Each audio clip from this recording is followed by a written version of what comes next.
Okay, so hi everyone. So today I am here with the last video of methods of national income, that is the expenditure method. In the previous two videos I have already covered the first two methods of calculating national income, that was value added method and income method. There are separate videos for the same. In today's video I am going to cover the third method of national income, and that is expenditure method. Now coming to the meaning of expenditure method. तो simple सी बात है, national income का chapter है तो हम क्या calculate कर रहे हैं, नेशनल इनकम। एक्सपेंडिचर इन्होंने बताया हुआ है कि मेथड कौन सा है, एक्सपेंडिचर। एक्सपेंडिचर का मतलब क्या होता है, हम अपने पैसे कहीं पे स्पेंड कर रहे हैं, कहीं पे लगा रहे हैं। तो हम ये कह सकते हैं कि expenditure is that method wherein we are going to measure national income in terms of expenditure. ठीक है,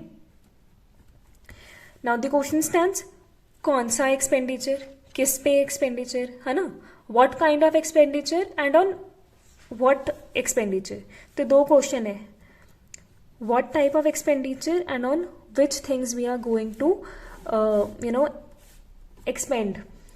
तो व्हाट काइंड ऑफ एक्सपेंडिचर मतलब व्हाट का छोड़ो, पहले देखो विच। हम किस चीज़ पे एक्सपेंसेस करेंगे, हम करेंगे फाइनल गुड्स एंड सर्विसेज पे। अब ये फाइनल गुड्स कौन से होते हैं, फाइनल गुड्स बेसिकली वो होते हैं जो रेडी होते हैं बिल्कुल, ठीक है, जिनका आगे कोई स्कोप नहीं होता रीसेल करने का, या फिर हम उन गुड्स को आगे मतलब कि एज एन इंटरमीडिएट गुड या फिर as a part of production process नहीं यूज़ करेंगे। वो फाइनल है, वो रेडी टू यूज़ है, वो रेडी टू कंज्यूम है। ठीक है, so those are final goods. तो हम किस पे एक्सपेंडिचर कर रहे हैं, फाइनल गुड्स पे। और हम कौन सा एक्सपेंडिचर कर रहे हैं, हम एक्सपेंडिचर कर रहे हैं कंजम्पशन एक्सपेंडिचर और इन्वेस्टमेंट एक्सपेंडिचर। ठीक है, तो अभी देखो एक्सपेंडिचर मेथड में ना उन्होंने तीन चीज़ों की बात करी है जो हम कंसिडर करेंगे। सबसे पहली बात है फाइनल कंजम्पशन एक्सपेंडिचर, मैंने बताया। दूसरा है ग्रॉस डोमेस्टिक कैपिटल फॉर्मेशन। अब ये ग्रॉस डोमेस्टिक कैपिटल फॉर्मेशन क्या है, फाइनल कंजम्पशन एक्सपेंडिचर तो तुम्हें नॉर्मल समझ में आ गया, फाइनल गुड्स पे जो हम कंजम्पशन एक्सपेंडिचर करते हैं वो हो गया फाइनल कंजम्पशन एक्सपेंडिचर। सेकेंड है ग्रॉस डोमेस्टिक कैपिटल फॉर्मेशन। अब ये ग्रॉस डोमेस्टिक कैपिटल फॉर्मेशन क्या है, सिंपल सी बात है, कैपिटल फॉर्मेशन है। कैपिटल फॉर्मेशन का मतलब क्या होता है कि जब हम कैपिटल गुड्स को बढ़ाते हैं अपनी कंट्री में, like there are more and more capital goods in our country. अब ये कैपिटल गुड्स कौन से हैं, ये हो गया मशीनरी वगैरह जो आगे प्रोडक्शन में हेल्प करते हैं, तो वो होते हैं कैपिटल गुड्स और उनसे होती है कैपिटल फॉर्मेशन। तो जब हम इन पे इन्वेस्ट करते हैं, ठीक है, तो कैपिटल फॉर्मेशन होती है। तो इसका मतलब ये हो गया कि इसमें हम इन्वेस्टमेंट एक्सपेंडिचर की बात करेंगे। और तीसरी चीज़ है नेट एक्सपोर्ट। नेट एक्सपोर्ट्स मतलब कि difference between exports and imports. तो इन तीन चीज़ों को यूज़ करके हमारा एक्सपेंडिचर मेथड बनेगा। अभी देखो सबसे पहली चीज़ कौन सी थी हमारी, फाइनल कंजम्पशन एक्सपेंडिचर। ठीक है, तो फाइनल कंजम्पशन एक्सपेंडिचर के बीच में दो चीज़ें आती हैं। नंबर वन कि जो एक्सपेंडिचर हाउस होल्ड्स करें, ठीक है, और दूसरा होता है कि जो एक्सपेंडिचर हमारी गवर्नमेंट करे। ठीक है, इसको बोलते हैं हम हाउस होल्ड्स वाले को प्राइवेट फाइनल कंजम्पशन एक्सपेंडिचर, और इसको बोलते हैं हम government final consumption expenditure. House holds है, ठीक है। अब इसके केस में उन्होंने बोला कि जो भी एक्सपेंडिचर, ठीक है ना, प्राइवेट यूनिट्स या फिर हाउस होल्ड्स करते हैं कंजम्पशन गुड्स पे, फॉर एग्जांपल कोई भी कंज्यूमर सर्विसेज है, कोई भी ये नॉन ड्यूरेबल गुड्स हैं, फॉर एग्जांपल बटर हो गया, मिल्क हो गया, वेजिटेबल्स हो गई, या फिर कोई भी ड्यूरेबल गुड्स है, ठीक है, फॉर एग्जांपल ये वॉशिंग मशीन हो गया, फर्नीचर हो गया, कोई भी चीज़ ले लो, एसी लगा लो, जो ड्यूरेबल गुड्स हैं जो हम सालों साल यूज़ कर सकते हैं, अगर उन चीज़ों पे एक्सपेंडिचर हो रहा है तो वो आएगा प्राइवेट फाइनल कंजम्पशन एक्सपेंडिचर। अब ये हाउस होल्ड भी हो सकता है, ये इंडिविजुअल्स भी हो सकते हैं, ये हमारे कौन से होते हैं, नॉन प्रॉफिट इंस्टीट्यूशंस भी हो सकते हैं। ठीक है, तो हम ये कह सकते हैं कि प्राइवेट फाइनल कंजम्पशन एक्सपेंडिचर कौन करता है?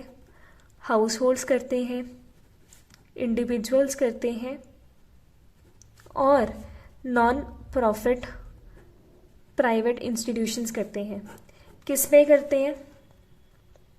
जो चीज़ें कंजम्पशन के लिए होती हैं, for example consumer services, durables, non durables. ठीक है, तो ये था हमारी पहली चीज़, that is private final consumption expenditure. जो ये तीनों करते हैं, किस पे करते हैं? कंजम्पशन वाली चीज़ों पे, चाहे वो कंज्यूमर सर्विसेज है, कंज्यूमर सर्विसेज कोई भी लगा लो, ठीक है ना, जो सर्विसेज हम कंज्यूमर्स लेते हैं, ड्यूरेबल्स हो गए, नॉन ड्यूरेबल्स हो गए। तो ये हो गया अपना प्राइवेट फाइनल कंजम्पशन एक्सपेंडिचर। दूसरा कौन सा है? जो गवर्नमेंट करती है, उसको बोलते हैं गवर्नमेंट फाइनल कंजम्पशन एक्सपेंडिचर। अभी ये बेसिकली कौन करते हैं? गवर्नमेंट करती है। गवर्नमेंट किस पे करती है? फाइनल गुड्स पे करती है। मतलब सिर्फ हमने फाइनल गुड्स को ही कंसिडर करना है, फाइनल गुड्स एंड सर्विसेज को ही कंसिडर करना है, हमने इंटरमीडिएट को नहीं कंसिडर करना। ठीक है, फॉर एग्जाम्पल कोई भी हमने जो भी ये जो फौज वगैरह में लोग होते हैं, ठीक है, वो गन्स वगैरह में या फिर डिफेंस के सामान पे जो इन्वेस्ट करते हैं, इन्वेस्ट नहीं, जो एक्सपेंडिचर करते हैं, उनको इंक्लूड करेंगे। तो वो नॉर्मली बताएंगे ये गवर्नमेंट फाइनल कंजम्पशन एक्सपेंडिचर है, जो फाइनल गुड्स एंड सर्विसेज पे एक्सपेंडिचर हमारी गवर्नमेंट करती है। ठीक है, तो ये हमारा फर्स्ट पॉइंट क्लियर हो गया, जिसमें दो चीज़ें थी, private final consumption expenditure and government final consumption expenditure. दूसरा उन्होंने बोला ग्रॉस डोमेस्टिक कैपिटल फॉर्मेशन। इसका मतलब मैंने तुम्हें बता ही दिया था कि ये इन्वेस्टमेंट से रिलेटेड है। ठीक है, कि जो हम बेसिकली जो इन्वेस्टमेंट नॉट फाइनेंस वाली इन्वेस्टमेंट, दूसरी वाली इन्वेस्टमेंट, ये हमारा इन्वेस्टमेंट एक्सपेंडिचर से रिलेटेड है। अभी इसमें कौन कौन से एक्सपेंडिचर आ गए? इसमें बेसिकली डिफरेंट एक्सपेंडिचर आ गए। जो एक्सपेंडिचर इन्वेस्टमेंट एक्सपेंडिचर बिजनेसेस करते हैं, जो हाउस होल्ड्स करते हैं, ठीक है, जो करते हैं हमारी गवर्नमेंट करती है। ठीक है, बट ये तीनों किस पे इन्वेस्ट कर रही हैं? ये कैपिटल गुड्स पे इन्वेस्ट कर रहे हैं। पहले वाले केस में हाउस होल्ड्स थे, इंडिविजुअल्स थे, नॉन प्रॉफिट थे, वो कंजम्पशन गुड्स पे इन्वेस्ट कर रही थी। इस केस में ग्रॉस डोमेस्टिक कैपिटल फॉर्मेशन वाले केस में जो इन्वेस्टमेंट, ठीक है ना, जो investment expenditure businesses, house hold, government करती है किस पे? कैपिटल गुड्स पे। कैपिटल गुड्स बेसिकली ये मशीनरी वगैरह हो गई, उसको बोलते हैं हम ग्रॉस डोमेस्टिक कैपिटल फॉर्मेशन। ठीक है, या फिर जो और भी लगा लो, रोड्स हो गए, डैम्स हो गए, ब्रिजेस हो गए, that is ultimately going to form capital in a country, that is this. और ये कैपिटल गुड्स कौन से होते हैं? सारे फिक्स्ड, तो हम इसको फिक्स्ड इन्वेस्टमेंट भी बोल सकते हैं, इजंट इट? दूसरी ग्रॉस डोमेस्टिक कैपिटल फॉर्मेशन में कौन सी आ जाएगी? ये तो पहली थी कि फिक्स्ड इन्वेस्टमेंट है जो ये तीनों पार्टीज करती हैं। दूसरी आ गई हमारी inventory investment. Inventory investment is basically a difference between closing stock and opening stock. ठीक है, तो सिंपल सी बात है, अगर मैं तुम्हें रिकैप्चुलेट करवाऊँ, फाइनल कंजम्पशन एक्सपेंडिचर है। फाइनल कंजम्पशन एक्सपेंडिचर कौन करता है? हाउस होल्ड्स करते हैं या गवर्नमेंट करती है। ग्रॉस डोमेस्टिक कैपिटल फॉर्मेशन है, ये होती है हमारी फिक्स्ड और एक होती है इन्वेंट्री। फिक्स्ड कौन करता है? Household, government as well as businesses. Inventory होती है हमारी difference between closing stock and opening stock. ठीक है, इतना हो गया। लास्ट है हमारा नेट एक्सपोर्ट्स। अभी नेट एक्सपोर्ट्स का मतलब क्या है? Difference between exports and imports. तो अगर मुझे फॉर्मूला डिराइव करना है एक्सपेंडिचर मेथड का, तो हम ये कह सकते हैं कि the total of final consumption expenditure, gross domestic capital formation and net exports is needed in the case of expenditure method. Final consumption expenditure है, सिंपल सी बात है, कौन कंजम्पशन एक्सपेंडिचर करेगा? दो पार्टीज करेंगी। प्राइवेट मतलब हाउस होल्ड्स वगैरह हो गए, हाउस होल्ड्स हो गए, इंडिविजुअल्स हो गए, नॉन प्रॉफिट इंस्टीट्यूशंस हो गए, और गवर्नमेंट और प्राइवेट जो कंजम्पशन एक्सपेंडिचर करेगी उसको बोलते हैं फाइनल कंजम्पशन एक्सपेंडिचर। दूसरा है ग्रॉस डोमेस्टिक कैपिटल फॉर्मेशन। इसमें बेसिकली आती है अपनी फिक्स्ड इन्वेस्टमेंट और inventory investment. Fixed investment basically कौन करता है? बिजनेसेस करते हैं, गवर्नमेंट करते हैं, हाउस होल्ड्स करती हैं। और इन्वेंट्री इन्वेस्टमेंट है, इन्वेंट्री इन्वेस्टमेंट में क्या होता है basically closing stock and opening stock का difference.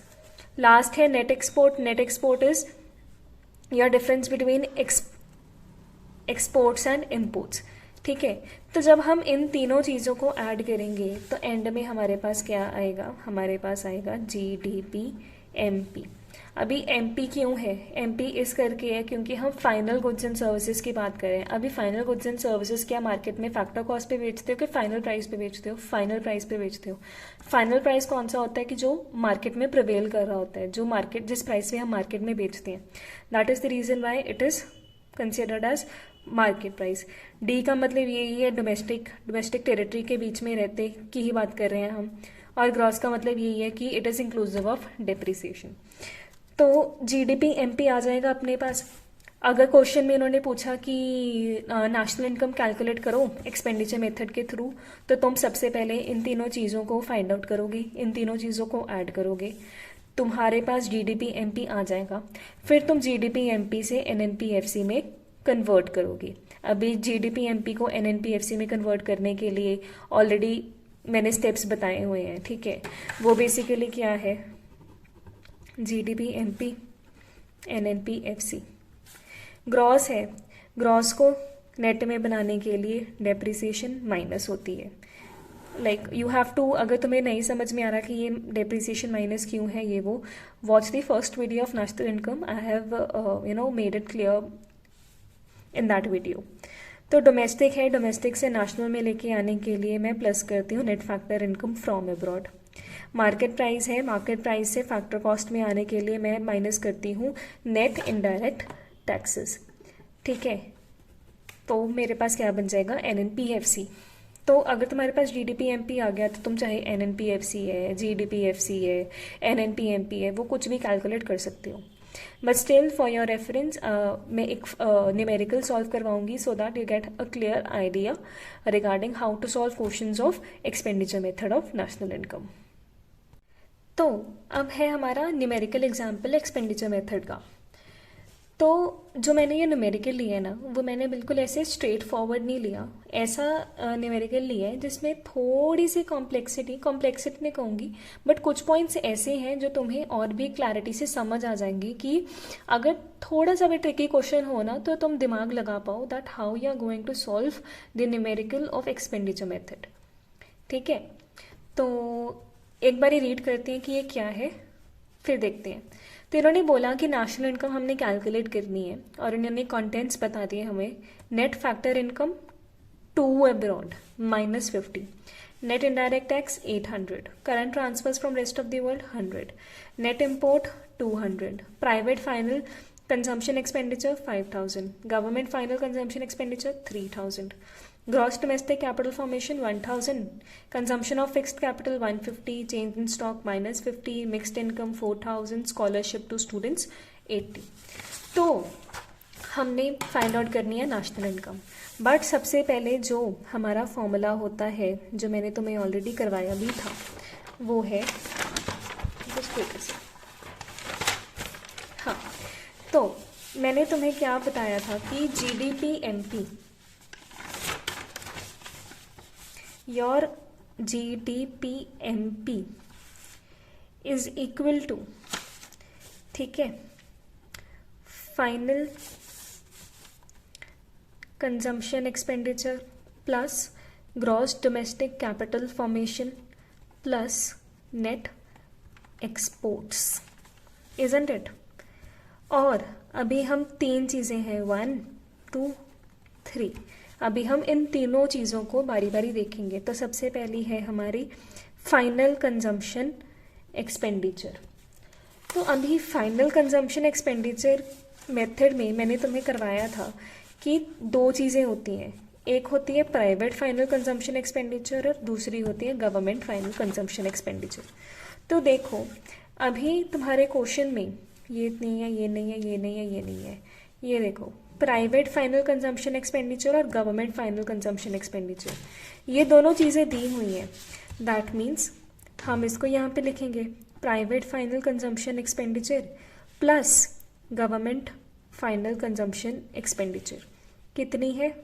5000 plus 3000, that is 8000 rupees. ठीक है, हम सबसे पहले क्या करेंगे, फॉर्मूला लिखेंगे जीडीपीएमपी का, जो है final consumption expenditure plus gross domestic capital formation plus net export. फिर हम बारी बारी एक एक चीज़ उठाएंगे। अब फाइनल कंजम्पशन एक्सपेंडिचर है, तो ये कंजम्पशन एक्सपेंडिचर कौन करता है, प्राइवेट या फिर गवर्नमेंट। तो प्राइवेट और गवर्नमेंट की इन्होंने इन्फॉर्मेशन दी हुई थी, तो हमने यहाँ पे ऐड ऑन कर दी। नाउ जस्ट इन केस इन्होंने प्राइवेट फाइनल कंजम्पशन एक्सपेंडिचर भी दिया होता, गवर्नमेंट फाइनल कंजम्पशन एक्सपेंडिचर भी दिया होता, और साथ में कहीं लिख देते फाइनल कंजम्पशन एक्सपेंडिचर, तो उस सिचुएशन में तुम ये दोनों नहीं करते, तुम फाइनल कंजम्पशन एक्सपेंडिचर की जो वैल्यू देते दी होती सिर्फ वही ऐड करते, because ultimately final consumption expenditure में ही ये दोनों चीज़ें ऑलरेडी एडेड होती। ठीक है, अभी दूसरी चीज़ उन्होंने बोली ग्रॉस डोमेस्टिक कैपिटल फॉर्मेशन। अभी ग्रॉस डोमेस्टिक कैपिटल फॉर्मेशन में क्या क्या था, बेसिकली थी वो fixed investment as well as inventory investment. तो अगर तुम क्वेश्चन में देखो तो इस क्वेश्चन में इन्होंने स्पेसिफिकली लिखा हुआ है gross domestic capital formation 1000। But अगर तुम एक और चीज़ देखो क्वेश्चन में ध्यान से, तो इन्होंने तुम्हें कंफ्यूज करने के लिए चेंज इन स्टॉक भी दिया हुआ है। Change in stock is basically your closing minus opening stock, that is your inventory investment, and inventory investment is ultimately the part of your gross domestic capital formation. ठीक है, तो अभी हो सकता है कि तुम ये देखो कि भाई चेंज इन स्टॉक है, इन्वेंट्री इन्वेस्टमेंट है, ग्रॉस डोमेस्टिक कैपिटल फॉर्मेशन का पार्ट है, तो 1000 भी कंसीडर करना है हमने और -50 भी कंसीडर करना है। No, gross domestic capital formation is a bigger heading, जैसे कि ये gross domestic capital formation is a bigger heading. इसके अंदर दो चीज़ें आती हैं, वो आती है इन्वेंट्री इन्वेस्टमेंट जो है closing stock minus opening stock या फिर चेंज इन स्टॉक, और दूसरी फिक्स्ड इन्वेस्टमेंट। ठीक है, तो जस्ट इन्होंने ये तुम्हें कंफ्यूज करने के लिए चेंज इन स्टॉक दिया हुआ है। जब तुम्हारे पास मेजर हेडिंग है ग्रॉस डोमेस्टिक कैपिटल फॉर्मेशन, तो सिर्फ तुम उसको ही कंसिडर करोगे, that is 1000 gross domestic capital formation. और तीसरा इन्होंने दिया हुआ है नेट एक्सपोर्ट्स। नेट एक्सपोर्ट्स तो देखो क्वेश्चन में है नहीं, बट नेट इम्पोर्ट्स है। तो अगर हम नेट एक्सपोर्ट्स को ऐड करते हैं तो नेट इम्पोर्ट्स को हम क्या करेंगे, माइनस करेंगे। तो हम ये कह सकते हैं कि नेट एक्सपोर्ट्स अपने कितने हो गए, -200, या फिर ये कह लो कि हमारे नेट इम्पोर्ट्स हैं 200। एक ही बात है, because imports are the opposite of exports. ठीक है, तो अगर नेट इम्पोर्ट्स 200 है तो नेट एक्सपोर्ट्स अपने -200 हो गए, या फिर तुम सिंपल सी ये बात कह लो कि जहाँ पे भी नेट इम्पोर्ट्स आ जाए वहाँ पे तुमने वो चीज़ को माइनस करना है। तो अगर हम इन तीनों चीज़ों को एडलेस करें तो हमारा क्या बनेगा, GDPMP is equal to final consumption expenditure बना था हमारा 8000। ठीक है, ग्रॉस डोमेस्टिक कैपिटल फॉर्मेशन कितनी थी अपनी 1000, और नेट एक्सपोर्ट्स तो था नहीं, नेट इम्पोर्ट्स था, और नेट इम्पोर्ट्स हम हमेशा माइनस करते हैं, तो वो कितना था 200, तो माइनस कर देंगे 200। वैल्यू कितनी आई अपने पास 8800। ठीक है, ये आ गई अपनी GDPMP। बट इन्होंने क्वेश्चन में हमें क्या बोला है कि हमने नेशनल इनकम फाइंड आउट करनी है, जो होती है NNPFC। अभी GDPMP को NNPFC में कन्वर्ट करने के लिए हमें क्या करना होगा, ग्रॉस है, ग्रॉस को नेट में जाने के लिए हम माइनस करेंगे, डेप्रिसिएशन माइनस करेंगे। डोमेस्टिक को नेशनल में लेके जाने के लिए हम net factor income to abroad, net factor income from abroad को प्लस करेंगे। MP से फैक्टर कॉस्ट को लेके आने के लिए हम नेट इनडायरेक्ट टैक्सेस को माइनस करेंगे, और हमारे पास आ जाएगा NNPFC। तो अभी हम चीज़ें देखते हैं कि हमें क्वेश्चन में क्या दी हुई है। तो GDPMP हमें दिया हुआ है 8800। अभी देखते हैं डेप्रिसिएशन कहाँ पे है क्वेश्चन में। अभी अगर तुम क्वेश्चन देखो तो क्वेश्चन में हमें डेप्रिसिएशन नहीं दी हुई, बट हमें दिया हुआ है कंजम्पशन ऑफ फिक्स्ड कैपिटल। तो डेप्रिसिएशन का दूसरा नाम होता है consumption of fixed capital, because ultimately depreciation किस पे लगती है, फिक्स्ड एसेट्स पे लगती है। ठीक है, फिक्स्ड एसेट्स अल्टीमेटली क्या है, हमारे फिक्स्ड कैपिटल। फिक्स्ड कैपिटल को कंज्यूम करोगे मतलब कि तो अल्टीमेटली डेप्रिसिएशन होगी, तो ये हमारी 150 है डेप्रिसिएशन, तो माइनस करेंगे 150 डेप्रिसिएशन। दूसरा इन्होंने बोला कि net factor income from abroad को हम ऐड करते हैं, बट क्वेश्चन में इन्होंने net factor income to abroad दिया हुआ है। तो अगर तुमने मेरी पहली वीडियो देखी होगी तो मैंने उसमें क्लियर बताया हुआ है कि net factor income from abroad को हम डोमेस्टिक से नेशनल के केस में ऐड करते हैं, बट अगर यही टू दिया हो तो हम उसको माइनस करते हैं। ठीक है, रीजंस वगैरह मैंने उसमें अच्छे से एक्सप्लेन कर रखे हैं। तो अभी net factor income from abroad तो है नहीं, बट टू है, टू को हम क्या करते हैं माइनस, बट इन्होंने ऑलरेडी वैल्यू भी माइनस में दी हुई है, तो ये हम इसको -50 को ऐसे लिखेंगे। ये माइनस इस करके है क्योंकि टू अब्रॉड है, और ये -50 इस करके है क्योंकि इसकी वैल्यू -50 है। उसके बाद है हमारे पास NIT। NIT is basically your net indirect taxes. Net indirect taxes इन्होंने हमें दिए हुए हैं 800 रुपीज़, तो वो भी हम माइनस करेंगे और हमारे पास NNPFC आ जाएगा। So that is 8800 minus 150 minus minus plus plus 50 minus 800 is equal to NNPFC। 8800 minus 150 is 8650 plus 50 8750 हाँ 8650 plus 50 8700 minus 800 is 7900. So 7900 is your NNPFC. Hence your national income is rupees 7900 crore. अभी ये तो question हो गया, but तुम question में देखो कि उन्होंने कुछ चीज़ें और भी दी हुई हैं जो समझने वाली हैं कि हमने क्यों कंसिडर नहीं करी। नेट फैक्टर इनकम तो अब्रॉड हमने कंसिडर किया था, नेट इनडायरेक्ट टैक्स भी कंसिडर किया था। Net current transfers from rest of the world हमने नहीं कंसिडर किया, क्यों? क्योंकि ये ट्रांसफ़र पेमेंट है और हम ट्रांसफ़र पेमेंट को कंसिडर नहीं करते। नेट इम्पोर्ट से कंसिडर किया था, प्राइवेट कंजम्पशन एक्सपेंडिचर किया है, कंसिडर किया है। चेंज इन स्टॉक का मैंने तुम्हें रीज़न बता दिया कि हमने क्यों कंसिडर नहीं किया। मिक्स्ड इनकम का तो कोई लेना देना ही नहीं है, ठीक है, इस क्वेश्चन से। ये इनकम का तो मतलब कि मिक्स्ड इनकम से हम अकेले क्या कर देंगे, अगर साथ में कुछ इनकम वाले कंटेंट्स अवेलेबल होते ना, ऑपरेटिंग सरप्लस होता, तो हम इसको इनकम मेथड से भी करने की सोच सकते थे, बट सिर्फ एक चीज़ से हम इनकम मेथड से नहीं सॉल्व कर सकते। लास्ट है स्कॉलरशिप टू स्टूडेंट, ये भी अगेन ट्रांसफ़र पेमेंट है, तो भी हम इसको इंक्लूड नहीं करेंगे। तो नॉर्मली अगर हम प्रिकॉशंस देखें कि हमने कौन कौन सी नई चीज़ें कंसिडर करनी, वो ही सेकेंड हैंड गुड्स हो गए, ठीक है, इंटरमीडिएट गुड्स हो गए, और ये ट्रांसफ़र पेमेंट्स हो गई, ये सब चीज़ें हम एक्सपेंडिचर मेथड में कंसिडर नहीं करते। Still I would suggest you कि जितनी भी प्रिकॉशंस तुम्हारी बुक में दी हुई हैं उनको भी गो थ्रू कर लो, ठीक है, सो that you have a clear understanding कि तुमने कौन सी चीज़ें इग्नोर करनी है वाइल डूइंग दी क्वेश्चंस। तो this was all about the numerical of expenditure method, ठीक है। वही स्टेप है, स्टेप नंबर 1 ओवरऑल फार्मूला लिखो, स्टेप नंबर 2 फार्मूला के अंदर जो कंटेंट्स हैं उसको बारी बारी फाइंड आउट करो, बारी बारी फाइंड आउट करके उनका टोटल माइनस जो भी करना है वो करके तुम अपनी मेन फिगर पे आ जाओ। मेन अमाउंट आ गई, ठीक है, उससे तुम उस अमाउंट पे शिफ्ट करो जो क्वेश्चन में पूछी गई है, उसको सॉल्व करो और लास्ट में अपना आंसर ऐसे हाईलाइट कर दो, प्रोवाइड कर दो that this is your final answer. So this was all about the methods of national income. I have covered 4 different videos on national income. सबसे पहले है basic concepts, जो जितना भी बेस है वो सारा उस चैप्टर में है। उसके बाद मैंने तीनों मेथड्स की 3 अलग अलग वीडियोस बनाई है, you can refer that. Last but not the least, if you like this video do hit the like button, also do comment your views, your suggestions, your opinions in the comment box. Also help your friends, help your peers to grow as well, and therefore share this video with them so that it becomes easy for them to learn as well. And most importantly, do subscribe to this channel so that you don't miss out on any important content. Thank you so much. Happy learning. All the best for your exams.